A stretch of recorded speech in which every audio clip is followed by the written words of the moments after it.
여호와께서 요셉과 함께 하심으로 그가 형통한 자가 되어 여호와께서 그의 범사에 형통하게 하심을 보았더라. 어디에 있든지 함께 하시는 하나님, 요셉의 일생을 함께 하신 것처럼 우리와 함께 하시고 모세와 이스라엘에게 함께 하신 하나님께서 우리와 함께 하시며 주인 되어 주심을 믿고 감사합니다. 영광 받으소서. 귀를 열어 말씀을 듣게 하시고 순종하는 결단이 있게 하옵소서. 예수님의 이름으로 기도드립니다. 할렐루야.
민수기 31장입니다. 1절부터 12절까지의 말씀을 읽겠습니다. 여호와께서 모세에게 말씀하여 이르시되 이스라엘 자손의 원수를 미디안에게 갚으라. 그 후에 내가 내 조상에게로 돌아가리라. 모세가 백성에게 말하여 이르되 너와 함께 있는 사람들 가운데서 전쟁에 나갈 사람들을 무장시키고 미디안을 치러 보내어 여호와의 원수를 갚되 이스라엘 지파 모든 지파에게 각 지파에서 1000명씩 전쟁에 보낼지니라 하며 각 지파에서 1000명씩 이스라엘 100만 명 중에서 12,000명을 택하여 무장을 시킨지라. 모세가 각 지파에게 1000명씩 싸움에 보내되 제사장 엘르아살의 아들 비느하스에게 성소의 기구와 신호나팔을 들려서 그들과 함께 전쟁에 보내매 그들이 여호와께서 명령하신 대로 미디안을 쳐서 남자를 다 죽였고 그 죽인 자 외에 미디안의 5 왕을 죽였으니 미디안의 왕들은 에위와 레겜과 수르와 후르와 레바이며 또 부올의 아들 발람을 칼로 죽였더라. 이스라엘 자손이 미디안의 부녀들과 그들의 아이들을 사로잡고 그들의 가축과 양떼와 재물을 다 탈취하고 그들이 거처하는 성읍들과 촌락을 다 불사르고 탈취한 것, 노략한 것, 사람과 짐승을 다 빼앗으니라.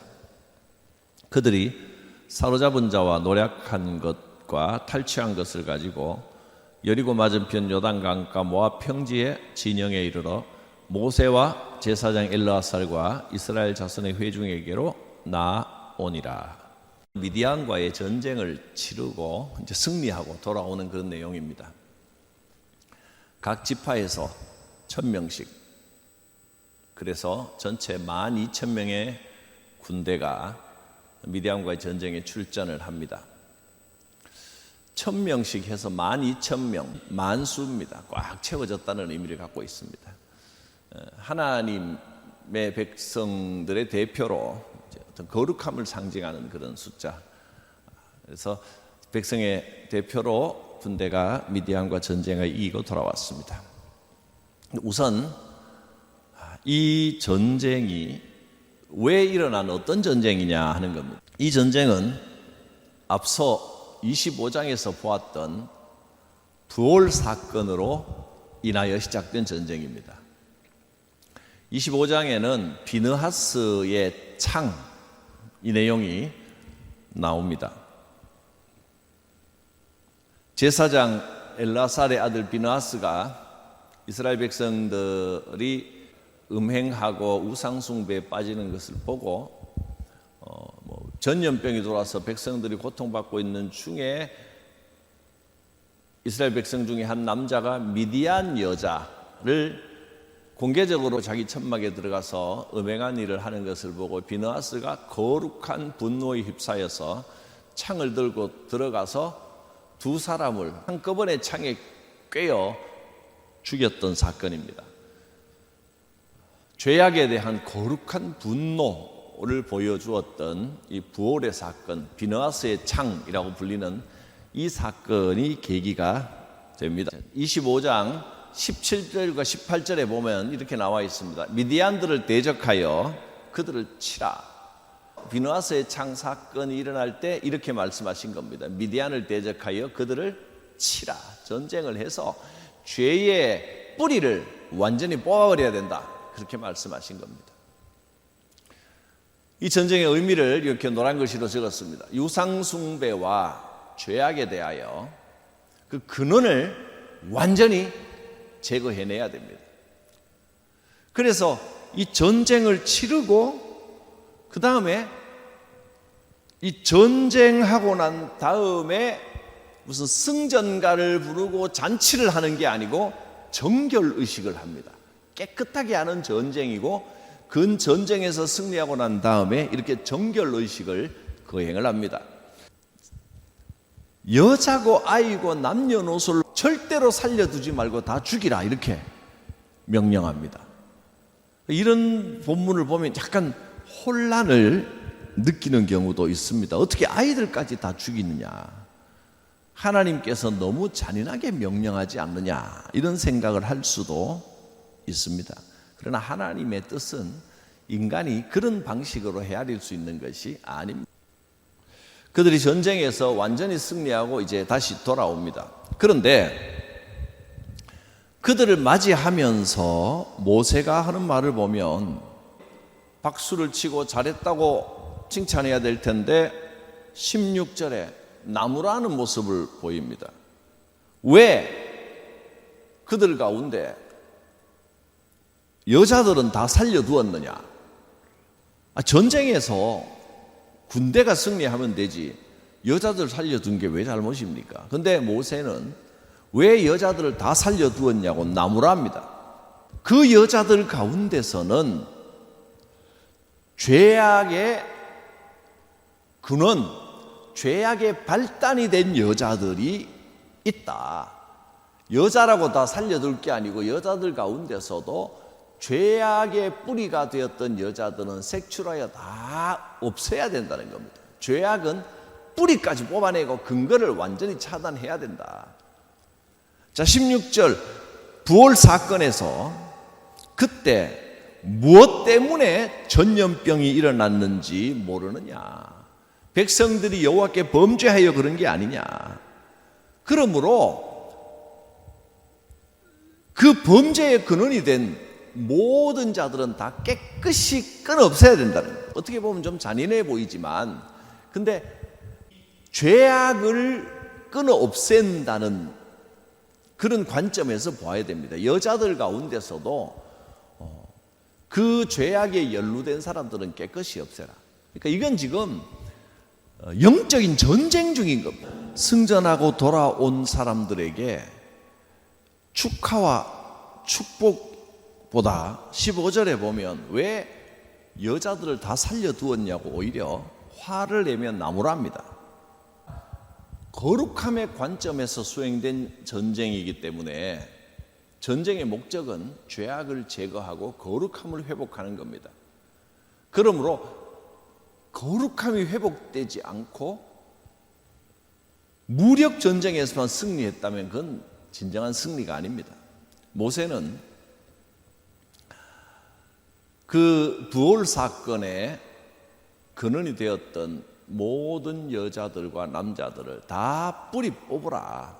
음행에 가담했던 그 문화에 젖었던 여자들도 다 없앴습니다. 어떻게 보면 너무 잔인한 처사입니다. 어떻게 아이들까지 죽이고 여자들까지 죽이라고 하느냐? 그렇지만 이 전쟁은 죄와의 전쟁이고 거룩함을 회복하기 위한 전쟁입니다. 죄는 그 뿌리를 남겨놓으면 안 됩니다. 그 뿌리가 되살아나서 모든 것을 삼켜버릴 수 있기 때문에 죄는 그 근원까지 완전히 없애버리지 않으면 안 됩니다. 오늘날 우리가 살아가는 삶에서도 상식이나 윤리적인 관점에서 볼 때 하나님께서 행하시는 일이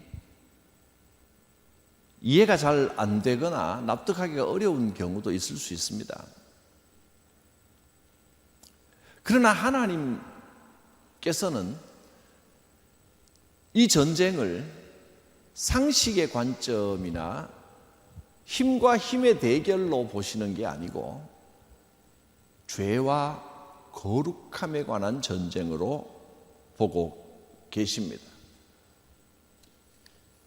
우리의 삶 속에서 매일 혹은 매번 벌어지는 이 전쟁과 같은 인생을 죄와 거룩함의 관점에서 보고 해석할 수 있어야 합니다. 우리는 살아가면서 얼마나 하나님의 뜻을 묻고 하나님의 뜻을 순종하며 사는 삶을 살아갈까요? 내 뜻대로 내 마음대로 그냥 내가 원하는 대로 선택하며 살아가는 것이 더 익숙하고 그게 더 편할 수 있습니다. 어쩌면 세상적인 관점에서 바라보며 또 미래를 계획하고 설계하는 방향이 있을 수 있고 또 하나는 영적인 관점에서 미래를 계획하고 생각할 수 있을 것입니다.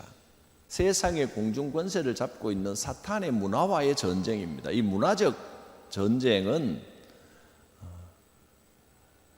아주 치열하며 큰 의미를 가지고 있습니다.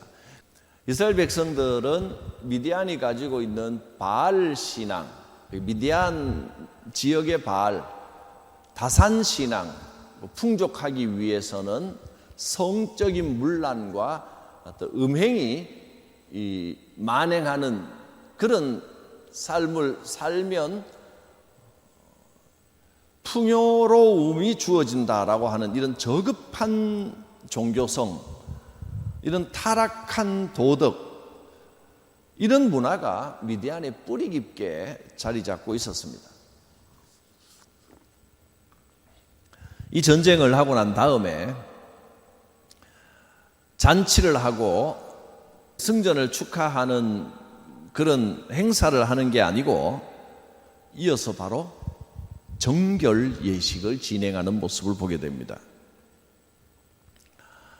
전쟁에서 돌아오고 난 다음에 7일 동안 진영으로 들어오지 말고 이 사람들이 자, 읽어봅니다. 19절에 20절. 너희는 이래 동안 진영 밖에 주둔하라. 들어오지 말라는 겁니다. 누구든지 살인자나 죽임을 당한 시체를 만진 자는, 전쟁에 나갔는데 시체 안 만질 수가 있습니까? 손 당연히 대겠죠. 너희는 7일 동안 진영 밖에 주둔하라. 들어오지 말라는 겁니다. 누구든지 부정한 것을 만진 사람들은 이렇게 여기 보면 깨끗하게 하고 깨끗하게 하고 깨끗하게 하고 계속 반복해서 깨끗하게 하라는 말이 나옵니다. 깨끗하게, 정결하게 하라는 겁니다. 이 전쟁의 목적이 무엇입니까? 물론 전쟁의 목적은 승리하는 겁니다. 이기려고 전쟁하는 겁니다.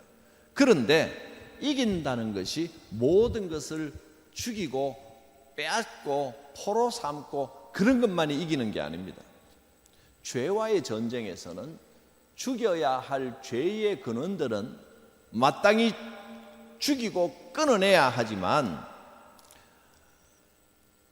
여기에서는 그런 것들을 끊어냄으로써 깨끗하게 정결하게 되는 것이 목적입니다. 빼앗고 획득하는 것이 목적이 아닙니다. 그래서 이 전쟁은 정결에 관한 전쟁입니다. 죄악의 여지를 남겨두지 마라. 이 전쟁은 영적으로 깨끗하게 하고 문화적으로 깨끗하게 하고 모든 것을 깨끗하게 하기 위한 전쟁입니다. 어떻습니까? 오늘 우리도 이런 전쟁을 지금 치르고 있습니다. 깨끗하게 하는, 정결하게 하는 전쟁입니다. 이런 것들을 제대로 끊어내지 못했으면, 깨끗하게 하지 못했으면 아직 전쟁은 끝난 것이 아닙니다. 무언가를 끊어낸다는 것이 정말 어려운 일입니다. 특히나 상당한 시간 속에서 이미 생활 속에 습관화가 되어버린 것이라면 끊어내고 바꾸기가 정말 어렵습니다. 그래서 오늘 이 본문이 우리에게 주시는 메시지는 전쟁 같은 아픔과 고통을 겪어내더라도, 겪어야 한다 할지라도 끊어내야 할 것들은 반드시 끊어내야 된다는 겁니다. 그것만이 살 길입니다. 우리의 삶 속에서 끊어내야 할 죄악의 뿌리들이 어떤 것이 있습니까? 그것이 영적인 전쟁입니다. 반드시 끊어내야 됩니다. 남겨두면 안 됩니다. 죄악과의 싸움에서 승리하고 거룩을 회복해야 합니다. 그런데 예수님께서는 여기서 한 걸음 더 나아가서 우리를 제자가 되어야 한다고 초청하십니다. 제자의 삶을 살고 제자의 길로 가라는 겁니다. 그러기 위해서 해야 될 건 자기를 부인하는 겁니다. 예수님께서는 제자의 삶으로 부르십니다. 누가복음 9장의 말씀, 아무든지 나를 따라오려거든 자기를 부인하고 날마다 자기 십자가를 지고 나를 따라야 한다. 자기를 부인하고 자기 십자가를 지는 삶이 돼야 한다 하고 말씀하셨습니다. 이 미디안과의 전쟁, 이 전쟁은 반드시 치루어야 할 전쟁이었습니다. 하지 않으면 안 되는 전쟁입니다. 이 전쟁은 죄를 끊어내고 거룩함을 회복하는 전쟁입니다. 그래서 전쟁을 치르고 난 다음에 정결 예식을 했고, 아니 어쩌면 이 전쟁 자체가 정결을 회복하는 과정입니다. 자, 오늘 우리의 삶에서도 이 전쟁을 반드시 치러야 됩니다. 치르지 않으면 안 됩니다. 정결해지기 위한 전쟁입니다. 과거의 모든 죄악의 뿌리들을 다 끊어내고 거룩함을 회복합니다. 그리고 삶의 곳곳에 묻어있는 죄와 부정들을 깨끗하게 하고 또 깨끗하게 하고 깨끗하게 하는 그런 전쟁입니다. 오늘 우리는 이 영적인 전쟁, 미디안 전쟁 중에 있습니다. 이 전쟁은 우리가 승리합니다. 참된 승리는 모든 죄악들을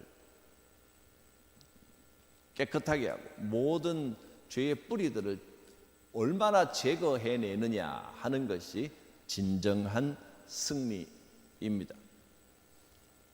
이 노란색 부분을 읽어보겠습니다. 나의 삶과 마음과 생각에 깊숙한 곳까지 들어와 있는 악한 습관들을 돌아보고 깨끗이 끊어내야 합니다. 사람과의 관계든 물질과의 관계든 상황과의 관계든 미디안의 여인들과 그 음행의 관습들처럼 우리 삶에도 깊숙이 침투해 있는 이 악한 죄의 습성들을 깨끗이 찾아내어 죽이는 영적인 전쟁을 우리는 반드시 치루어야 합니다. 기도합니다. 하나님, 미디안 전쟁을 보며 우리도 하나님의 백성으로 깨끗해져야 함을 깨닫습니다. 오늘 우리의 삶 속에서 벌어지고 있는 사탄과의 전쟁, 영적인 전쟁, 문화적인 전쟁, 모든 이 믿음의 전쟁에서 승리하게 하옵소서. 주여, 오늘 우리를 더욱 정결케 하옵시고 죄의 뿌리들을 완전히 끊어내고 하나님을 바라보는 신실한 삶을 회복하게 하옵소서. 예수님의 이름으로 기도드립니다. 아멘. 주 예수 그리스도의 구원의 은혜와 창조주 전능자 하나님 아버지의 크신 사랑과 성령님의 감동, 감화, 교통하심이 주의 말씀을 듣고 순종하기로 결단하고 작정하는 하나님의 백성들, 성도들 각 사람 머리 위에 충만하게 함께 하옵시기를 축원하옵나이다. 아멘.